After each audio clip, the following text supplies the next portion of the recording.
गांव के चाउमीन। गांव में चाउमीन का चलन अभी अच्छे से नहीं आया था, लेकिन सुरेश शहर से चाउमीन बनाना सीखकर गांव में ठेला लगाता है। अरे ये केचुआ है क्या भैया? कैसे खाया जाता है? अरे नहीं नहीं, ये चाउमीन है। चाउमीन शहर में खाया जाता है। कितने की दे रहे हो सुरेश? 10 रुपए की प्लेट भरकर। तभी वहां शहर से पढ़ा एक लड़का आता है। जरा एक प्लेट चाउमीन तो देना। सुरेश उसे चाउमीन देता है। उसे चाउमीन खाता देख गांव वाले भी उससे चाउमीन ले लेते हैं और खाने लगते हैं। अरे वाह सुरेश भैया, कमाल की बनाए हो।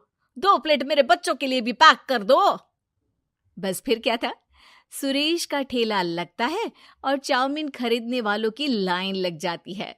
तभी वहां से गांव का साहूकार होकर गुजरता है। और ये क्या भीड़ लगी है? लगता है झगड़ा हो गया है गांव में। चलूं मैं अभी तो मजे ले लूं।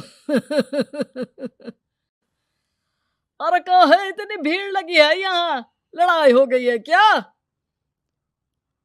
अरे साहूकार साहब, ना ना ना, कोई लड़ाई ना हुई है। ये तो सुरेश की दुकान है चाउमीन की। हम लोग चाउमीन खाने आए हैं, आप भी खाइए ना।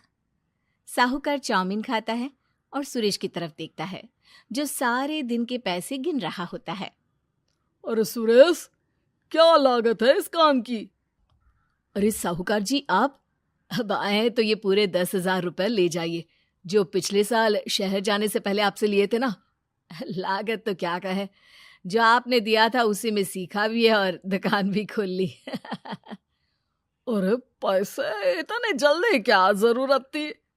कैसे जरूरत नहीं थी साहूकार जी, इतना मोटा ब्याज कहाँ से भरते। साहूकार को अब सुरेश की दुकान को हड़पने की लालच आ जाती है। नाना करते ये सारे दिन में 500 रुपए कमा ही लेता है। अरे गांव में ये ऐसे ही कमाता रहा तो कहीं ब्याज का काम ना शुरू कर दे। अरे भैया, कोई ना कोई जुगाड़ तो करना पड़ेगा। अब साहूकार घर आ जाता है और अपनी बीवी को सारी बात बताता है। हाँ जी, ये तो मैंने भी सुना है कि सुरेश के हाथ की चाउमीन नहीं खाई तो कुछ नहीं खाया। अरे हाँ हाँ, सही ही कहते हैं। मैं अभी खा कर ही आ रहा हूँ। अरे भाग्यवान है, कितना अच्छा हो ना अगर वो पैसा हम लोगों को मिल जाए। क्यों? हैं? हाँ, वो तो है, लेकिन कैसे? हम लोगों को तो चाउमीन बनाना आता ही नहीं है।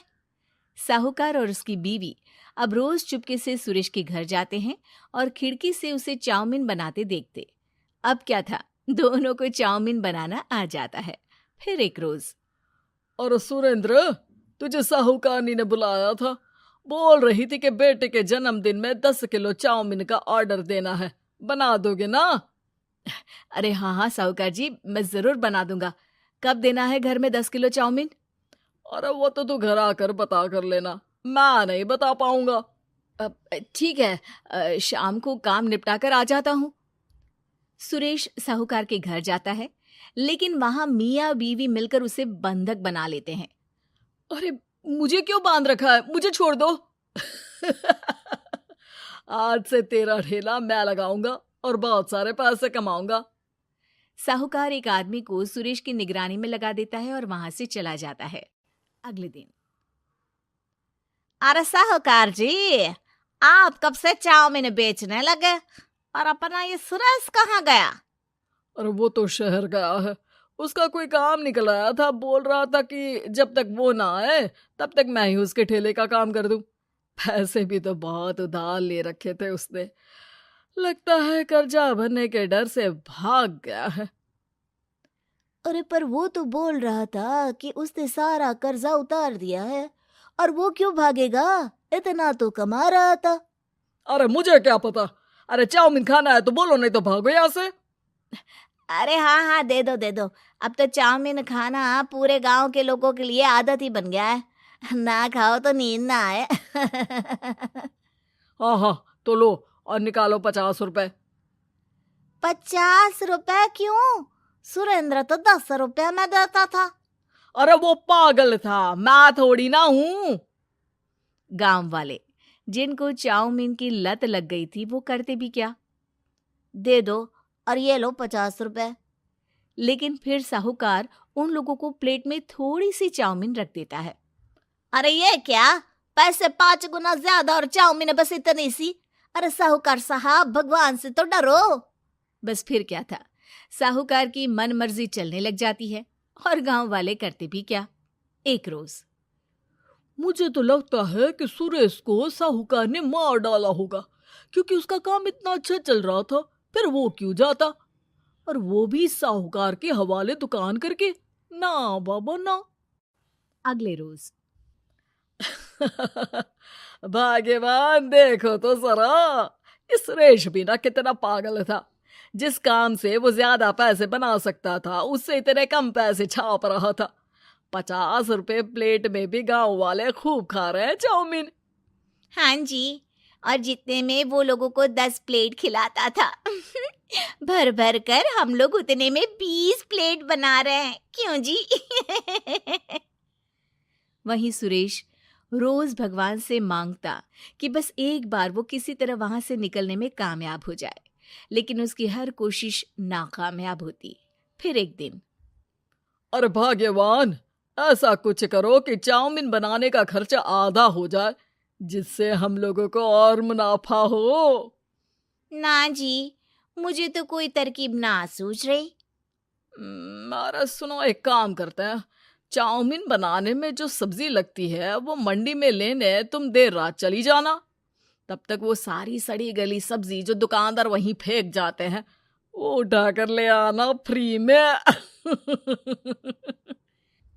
अरे वाह जी वाह, आप तो बहुत समझदार हैं जी। बीवी वैसा ही करती है, लेकिन अब लोग चाउमीन खाते तो मुंह बनाकर। फिर एक बार, अरे राम राम राम, ये पेट में दर्द काहे हो रहा है? आई, आई, आई, आई, आई। हाय रे हाय, मेरा भी पेट दर्द के मारे फटा जा रहा है। सभी को शक हो जाता है कि उन लोगों को चाउमीन खाने से ही ये बीमारी हो गई है। वहीं दूसरी तरफ जो आदमी सुरेश की निगरानी कर रहा था, वो सो रहा होता है और मौका देखकर सुरेश वहां से भाग जाता है। सुरेश गांव वालों के पास जाकर उन्हें सब कुछ बता देता है। बस अब क्या था, साहूकार के घर पुलिस पहुंच जाती है। चलो, तुमने गांव के लोगों को खराब सब्जी वाली चाउमीन खिलाकर बीमार किया और सुरेश को बंधक बनाया। तुम्हें इसीलिए हम गिरफ्तार कर रहे हैं। साहूकार को पुलिस ले जाती है और फिर अगले दिन से सुरेश का ठेला गांव के बाजार में लग जाता है, जहां अब पहले से ज्यादा भीड़ होती है।